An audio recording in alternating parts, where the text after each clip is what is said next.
آسان درس قرآن نحمده ونصلي ونسلم على رسوله الكريم اما بعد فاعوذ بالله من الشيطان الرجيم بسم الله الرحمن الرحيم لا اقسم بهذا البلد وانت حل بهذا البلد۔ اللہ کے نام سے شروع جو نہایت مہربان رحم والا۔ مجھے اس شہر کی قسم کہ اے محبوب کہ تم اس میں تشریف فرما ہو۔ سورہ بلد مکہ مکرمہ میں نازل ہوئی۔ اس سورت میں ایک رکوع 20 آیتیں ہیں۔ بلد کا معنی ہے شہر۔ اس سورت کی پہلی آیت میں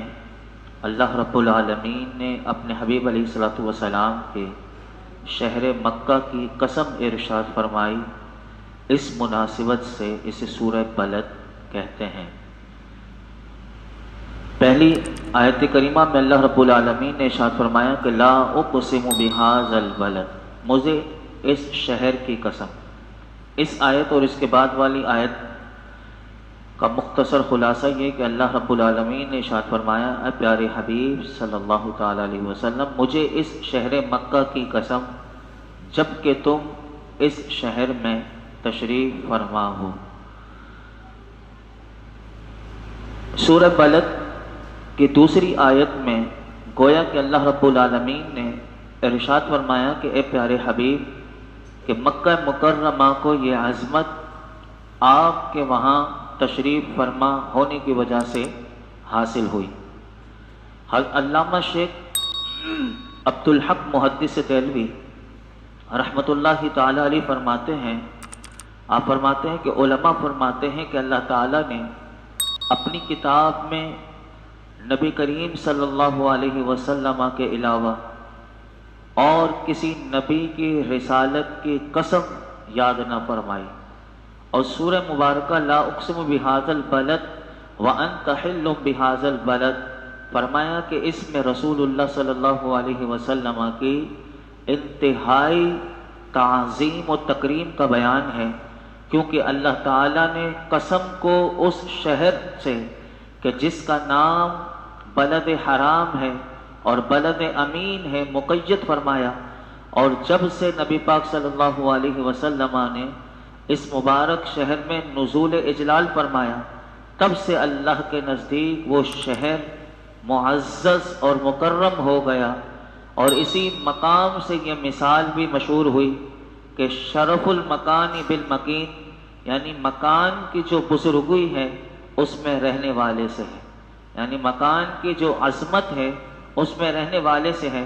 اور آپ مزید فرماتے ہیں کہ اللہ تعالیٰ کا اپنی ذات اور صفات کے علاوہ کسی اور چیز کی قسم یاد فرمانا اس چیز کا شرف اور فضیلت ظاہر فرمانے کے لیے اور دیگر اشیاء کے مقابلے میں اس چیز کو ممتاز کرنے کے لیے ہے کہ جو لوگوں کے درمیان موجود ہے، تاکہ لوگ جان سکیں کہ یہ چیز انتہائی عظمت و شرافت والی ہے۔ یہاں پر مکہ مکرمہ کا ذکر ہوا۔ جب تک نبی پاک صلی اللہ علیہ وسلم مکے میں تھے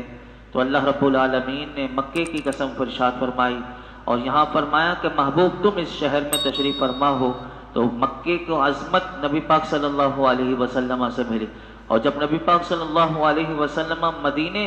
چلے گئے تو حضور علیہ الصلوۃ والسلام کا مدینہ منورہ جو عظمت والا ہو گیا۔ دونوں کے حوالے سے میں حدیث مبارکہ آپ کے سامنے رکھتا ہوں کہ دونوں کیسے عظمت والے شہر ہیں، اور اس کے ویسے تو بے شمار فضائل ہیں۔ میں چند عرض کرتا ہوں۔ پہلے تو اللہ رب العالمین نے مکہ مکرمہ کے جو فضائل ہیں وہ قرآن کریم میں خود ارشاد فرمایا کہ مکہ مکرمہ کی فضیلت کی وجہ اس کی قسم ارشاد فرمائی، اور مکہ مکرمہ کو یہ فضیلت حاصل ہے کہ اللہ تعالیٰ نے اسی مکے کو حرم اور امن والی جگہ بنایا، اور اس میں خود مسجد کے بارے میں اللہ تعالیٰ خود قرآن میں فرماتا ہے کہ ان اول بیت وضع للناس للذی ببکۃ مبارکا وہدی للعالمین، فرمایا کہ بے شک سب سے پہلا گھر جو لوگوں کی عبادت کے لیے بنایا گیا ہے، فرمایا وہ ہے کہ جو مکے میں ہے، اور وہ برکت والا ہے اور سارے جہان والوں کے لیے ہدایت ہے۔ پھر فرمایا فیہ آیات بینات مقام ابراہیم ومن دخلہ کان آمنا، اور اس مکہ مکرمہ میں خانہ کعبہ کے ارد گرد اللہ فرماتا ہے کھلی نشانیاں ہیں۔ ابراہیم کے کھڑے ہونے کی جگہ یہ بھی اللہ کی نشانی ہے، اور فرمایا کہ جو اس میں داخل ہو گیا وہ امن والا ہو گیا۔ اس مسجد کو یعنی خانہ کعبہ کو پوری دنیا کے مسلمانوں کے لیے قبلہ بناتے ہوئے اللہ تعالیٰ خود ارشاد فرماتا ہے وَحَيْثُ مَا كُنْتُمْ فَوَلُّوا وُجُوهَكُمْ شَطْرًا، اے مسلمانوں تم جہاں کہیں ہو اپنا منہ اسی طرف کر لو، یعنی خانہ کعبہ کی طرف۔ اسی طرح اس میں جو ابھی جیسے اس آیت کریمہ میں آپ نے سنا پچھلی آیت میں کہ اسی خانہ کعبہ میں مقام ابراہیم ہے، تو اسی مقام ابراہیم کے بارے میں ایک اور مقام پر اللہ تعالیٰ نے ارشاد فرمایا وَاتَّخِذُوا مِن مَّقَامِ إِبْرَاهِيمَ مُصَلًّى، اور اے مسلمانوں تم ابراہیم کے کھڑے ہونے کی جگہ کو نماز کا مقام بناؤ۔ اب دیکھیے حاجی یا عمرہ کرنے والے جو بھی طواف کرتے ہیں خانہ کعبہ کا تو وہ مقام ابراہیم کے بعد 2 رکعت نماز ادا کرتے ہیں، تو یہ دیکھیے یہ اللہ کا حکم۔ اسی طرح لوگوں کو خانہ کعبہ کا حج کا حکم دیتے ہوئے اللہ تعالیٰ نے اس طرح ارشاد فرمایا کہ یہ ساری عظمتیں اللہ نے قرآن میں مکہ مکرمہ کی بیان کی۔ فرمایا وَلِلَّهِ عَلَى النَّاسِ حِجُّ الْبَيْتِ مَنِ اسْتَطَاعَ إِلَيْهِ سَبِيلًا، اور اللہ کے لیے لوگوں پر اس گھر کا حج کرنا فرض ہے جو اس تک پہنچنے کی طاقت رکھتا ہو، تو اس کے لیے حج کرنا فرض ہے۔ اور خانہ کعبہ کے بارے میں اللہ نے خود ارشاد فرمایا کہ وَإِذْ جَعَلْنَا الْبَيْتَ مَثَابَةً لِلنَّاسِ وَأَمْنًا، اور یاد کرو جب ہم نے اس گھر کو لوگوں کے لیے مرجع اور امان بنایا کہ سارے اس کی طرف لوٹ رہے ہیں اور وہ امان کی جگہ ہے۔ اسی طرح جب اللہ رب العالمین کے حکم سے نبی کریم صلی اللہ علیہ وسلم مکہ مکرمہ سے مدینہ منورہ پہنچے تو اس مقام کو بھی پھر کیا عظمتیں حاصل ہوئیں۔ جب تک حضور مکے میں تھے تو وہ عظمتیں بھی آپ نے سنی۔ اب سنیے کہ جب میرے آقا علیہ الصلوۃ والسلام مدینہ منورہ تشریف لے گئے تو اللہ رب العالمین نے اس مدینہ منورہ کو کیا عظمتیں عطا فرمائی۔ حدیث پاک ہے بخاری شریف کی کہ حضرت ابو ہریرہ رضی اللہ تعالیٰ عنہ روایت کرتے ہیں کہ رسول اللہ صلی اللہ علیہ وسلم نے ارشاد فرمایا کہ مجھے اس بستی کی طرف ہجرت کرنے کا حکم دیا گیا کہ جو تمام بستیوں کو کھا جاتی ہے، لوگ اسے یثرب کہتے ہیں حالانکہ وہ مدینہ ہے،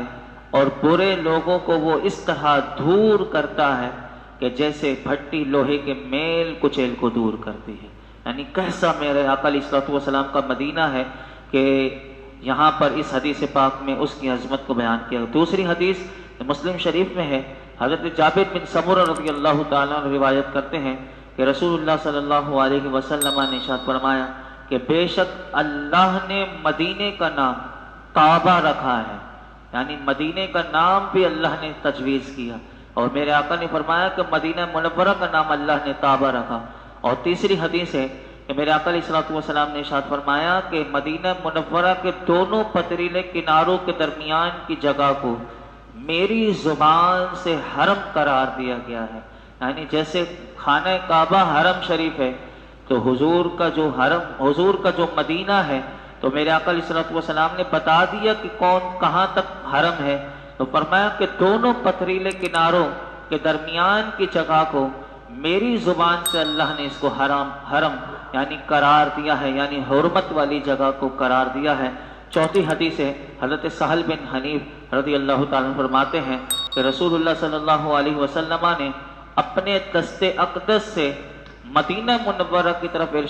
اشارہ کر کے ارشاد فرمایا کہ بے شک یہ حرم ہے اور امن کا گہوارہ ہے۔ پانچویں حدیث ہے کہ میرے آقا علیہ الصلوۃ والسلام نے مدینے کے لیے کیا دعا کی۔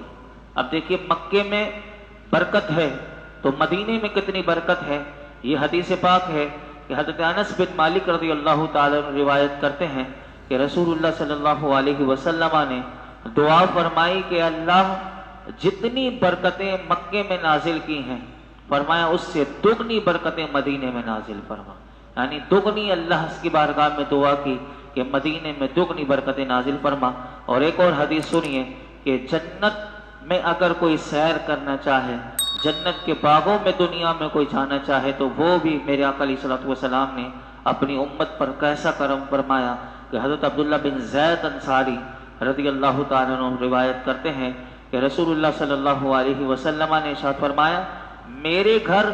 اور میرے ممبر کے درمیان کی جگہ، یعنی جہاں آج روضہ رسول ہے، فرمایا کہ میرے گھر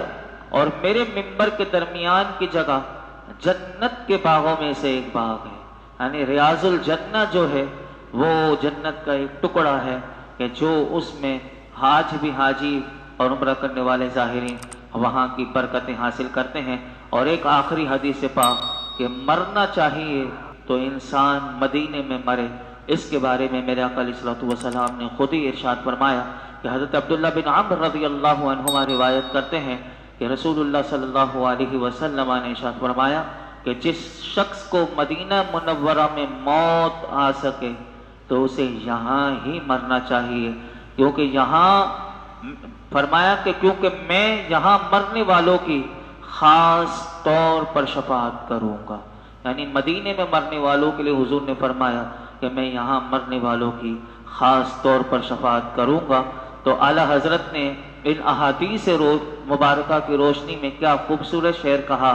کہ طیبہ میں مر کے ٹھنڈے چلے جاؤ آنکھیں بند، طیبہ میں مر کے ٹھنڈے چلے جاؤ آنکھیں بند،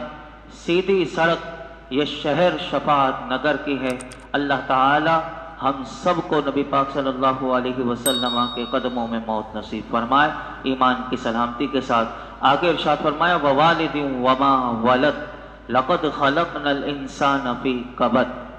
اور تمہارے باپ ابراہیم کی قسم اور اس کی اولاد کی کہ تم ہو، بے شک ہم نے آدمی کو مشقت میں رہتا پیدا کیا۔ یہاں پر تیسری آیت کریمہ میں اللہ تعالیٰ نے ارشاد فرمایا اور باپ کی قسم اور اس کی اولاد کی۔ اس آیت کے بارے میں مفسرین کے بہت سے اقوال ہیں۔ بعض فرماتے ہیں کہ ایک قول یہ ہے کہ یہاں جو باپ جو اللہ نے ارشاد فرمایا تو حضرت ابراہیم علیہ الصلوۃ والسلام ہے، اسی لیے اعلیٰ حضرت نے جو ترجمہ کیا تو اعلیٰ حضرت نے اسی لیے ترجمہ کیا تمہارے باپ ابراہیم کی قسم۔ تو بعض مفسرین نے یہی قول لکھا کہ یہاں باپ سے مراد ابراہیم علیہ الصلوۃ والسلام ہے، تو مفسرین کہتے ہیں یہاں باپ سے مراد حضرت ابراہیم علیہ الصلوۃ والسلام ہے اور ان کی اولاد سے مراد حضرت اسماعیل علیہ الصلوۃ والسلام ہے۔ اور چونکہ نبی کریم صلی اللہ علیہ وسلم بھی بالواسطہ حضرت ابراہیم علیہ الصلوۃ والسلام کی اولاد میں سے ہیں، اسی لیے اولاد کی قسم میں آپ صلی اللہ علیہ وسلم بھی داخل ہیں۔ تو اللہ نے اپنے محبوب کی بھی قسم کھائی، پیچھے مکہ مکرمہ کی قسم کھائی اور فرمایا کہ مجھے اس شہر کی قسم کہ محبوب تم اس شہر میں تشریف فرما ہو۔ یہاں فرمایا کہ تمہارے باپ ابراہیم کی قسم اور اس کی اولاد کی کہ تم ہو۔ اور پھر بعض مفسرین فرماتے ہیں کہ یہاں باپ سے مراد حضرت آدم علیہ السلام ہے اور اولاد سے مراد آپ علیہ السلام کی ذریت مراد ہے، یعنی سب کی قسم کھا کر اللہ نے۔ اور تیسرا قول اس کے بارے میں یہ لکھا کہ یہاں والد سے مراد سرکار دو عالم صلی اللہ علیہ وسلم ہے اور اولاد سے مراد حضور کی امت مراد ہے، یعنی جس کی یہ جو مفسرین نے لکھا کہ یہاں باپ سے مراد نبی پاک صلی اللہ علیہ وسلم اور اولاد سے مراد آپ کی امت، تو اس کی تائید جو ہے وہ حدیث پاک سے ہوتی ہے۔ سنن نسائی میں یہ حدیث پاک موجود ہے، حضرت ابو ہریرہ رضی اللہ تعالیٰ روایت کرتے ہیں کہ نبی اکرم صلی اللہ علیہ وسلم نے ارشاد فرمایا کہ میں تمہارے لیے باپ کی طرح ہوں، میں تمہارے لیے باپ کی طرح ہوں اور میں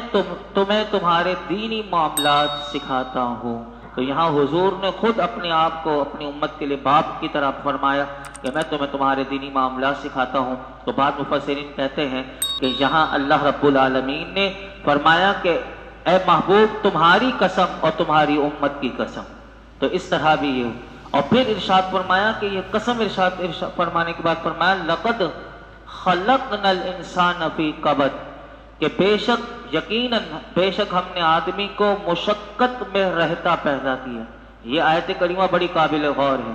اللہ تعالیٰ نے شہر مکہ کی، حضرت ابراہیم علیہ السلام کی اور اپنے پیارے حبیب علیہ السلام کی قسم یاد کر کے پھر ارشاد فرمایا کہ بے شک ہم نے آدمی کو تکلیف میں رہتا، مشقت میں رہتا پیدا کیا کہ سب سے پہلے وہ حمل کے دوران ایک تنگ اور تاریخ مکان میں رہے۔ سب سے پہلے انسان کی ولادت ہے کہ یہ بھی ایک انسان کے لیے مشقت کہ سب سے پہلے اسے رکھا ہی ایسی جگہ اندھیرے میں۔ فرمایا ولادت کے وقت تکلیف اٹھائے، یعنی اس کی ماں اٹھائے، یہ بھی انسان ہی ہے۔ دودھ پینے، دودھ چھوڑنے، پھر معاش کے حصول اور زندگی اور موت کی مشقتوں کو برداشت کرے، تو یہاں تک یہ ساری انسان جو ہے یہ اللہ نے فرمایا کہ ہم نے آدمی کو مشقت میں پیدا کیا۔ تو یاد رکھیے گا، علماء فرماتے ہیں کہ ان تمام مصائب اور تکالیف میں جو ہے وہ اللہ رب العالمین کی بے شمار حکمتیں ہیں۔ ہمارا جو نفس ہے وہ نفس امارہ ایک مست گھوڑے کی طرح ہے، اگر اس کے منہ میں ان تکالیف کی لگام نہ ہو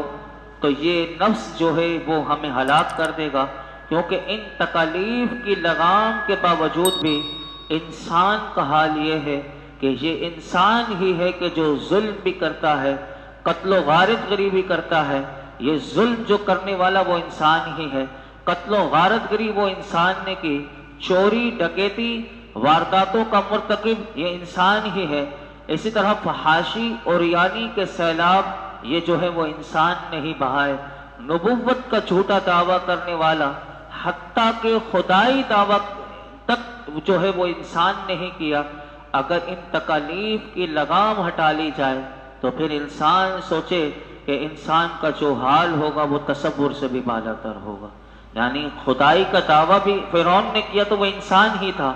فحاشی اور ریانی کے سیلاب، نبوت کا جھوٹا دعویٰ کرنے والے، چوری ڈکیتی، قتل و غارت گری، ظلم، یہ سب کون کر رہا ہے؟ یہ انسان ہی ہے۔ تو فرمایا کہ اللہ رب العالمین نے جو انسان کو مشقت میں رہتا پیدا کیا تو تاکہ انسان اپنی حقیقت کو سمجھے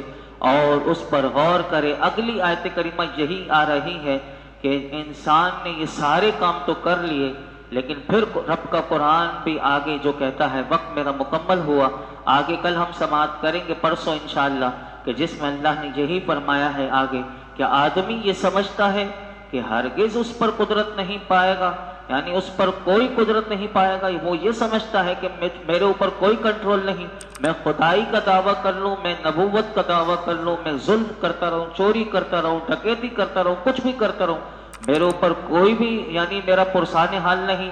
اللہ اکبر۔ پھر انسان کی حقیقت کو بھی اللہ نے مزید آگے کھولا کہ انسان صرف مال کے وجہ سے ہی آگے یہ کہتا ہے کہ میں نے ڈھیروں مال ختم کر دیا۔ اللہ فرماتا ہے کیا آدمی یہ سمجھتا ہے کہ اسے کسی نے بھی نہیں دیکھا؟ آگے اسی یہی مضمون اور آگے آئے گا، اور انسان کو غور کرنے کی دعوت دی گئی۔ اللہ رب العالمین ہم سب کو عمل کی توفیق عطا فرمائے، اور اپنی حقیقت کو سمجھتے ہوئے اللہ رب العالمین ہمیں اس کا صحیح معنوں میں